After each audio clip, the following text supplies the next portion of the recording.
This is this is a video I keep trying to make, and it's not going too well because we're less than 30 days from leaving the European Union. And I keep trying to find the positive. I keep trying to find that thing to give a little bit of reassurance.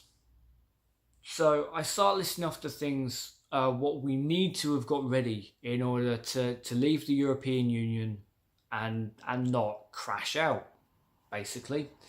So we are by and large a service country. That's how the majority of this country's wealth is made. It's made on services, not production, not trade. We do have it, of course we do, but predominantly services. And we use the European Union to carry out those services.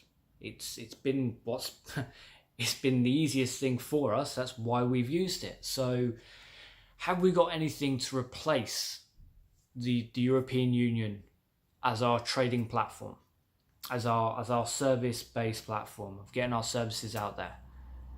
Have we got that income that we're now going to lose set up to come from somewhere else? No. Okay. So food. People like eating. It's weird. But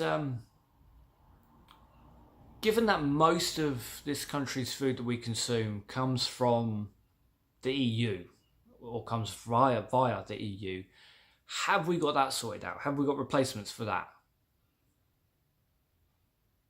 No. No, we don't. Not even a little bit.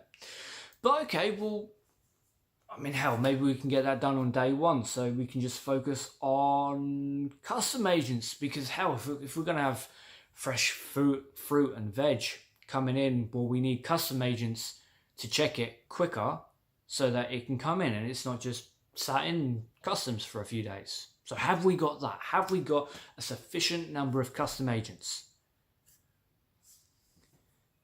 No. No, we don't. Can we start training them now? I mean, yeah, we can, but custom agents themselves have said it takes 5 months to train one member, to train one custom agents. And it's not been done. Okay, well, do we have custom ports? So maybe we can spread it, because Dover, I mean, this was amazing to Dominic Raab when he was Brexit secretary, but Dover is a very busy place. One of the busiest ports in the world. It has 10,000 lorries coming through it daily. It's able to do that because of frictionless trade. Because we have a deal with the European Union. Because we are the European Union. So are we set for that to continue? No. Is there somewhere else for these lorries to go to ease this relatively small town's burden? Well, Portsmouth have been trying to do stuff. I mean, Ramsgate was doing stuff with seaborne freight, but unfortunately a 5-minute Google search, which is obviously more than Chris Grayling did, would show that seaborne freight is incredibly ill-prepared and ill-equipped to have ever done the job that they were tasked with doing. So that hasn't carried on. So no. Realistically speaking, no. When it comes to customs and exports, we fucked it because we haven't got the infrastructure. So we haven't got the money replacement, we haven't got the food replacement, we haven't got the trade replacements. Theresa May's new immigration deal is unbelievably shit. It is shockingly bad. I mean, as far as I'm aware, she's still standing by it. So immigration with low-skilled jobs is out the window, and it's classed as a low-skilled job if it's less than 30,000 a year. I work in social care. That's less than 30,000 a year. Hell, that can be less than 20,000 a year. So that's classed as a low-skilled job. We have a lot of EU nationals who work in social care. What about factories? My first jobs were in factories, And I'd see every summer, given our busy period, foreign workers coming over for the summer and then going back and then coming back for the next summer. They now can't do that. Come over for 1 year, sure, but when you go back, there has to be a year's calling off period. So why the hell would they come here and not say France, Germany, Dublin? Immigration has been screwed up. And I have this conversation with friends, and one in particular says, well, it's because we got a government full of Remainers. Liam Fox was not a Remainer. Dominic Raab, not a Remainer. Boris Johnson, not a Remainer. The MP for Dover, Charlie Elfrich, not a Remainer. What have they been doing? Seriously, what the hell have they been doing? They give out a load of speeches and then they disappear when they realise when you start pulling that thread of Brexit, we are woefully ill prepared for it. Now, Europe have been preparing. When the results of the referendum came in, they got to work. We didn't. Leaving the EU has been equated to leaving a golf club or leaving some kind of sports club. I'm an archer, so I always put it to an archery club. But now it's better to be equated to a car crash. We can see the wall, it's right there. And yet, are we slowing down? No, Theresa May refuses to slow down. Well, are we putting the seatbelts on at least? No. Do the airbags work? Nah, because we sold them. Whoops. It goes round and round. Now, even if Theresa May did push forward on, did allow an extension of that, there's a host of issues with it. But that's going to piss off a lot of people because it means we have to take part of the European elections. And that confuses me. Because I keep hearing, like from the same people who say that if you don't vote, you don't have an opinion. A sentiment I used to agree with.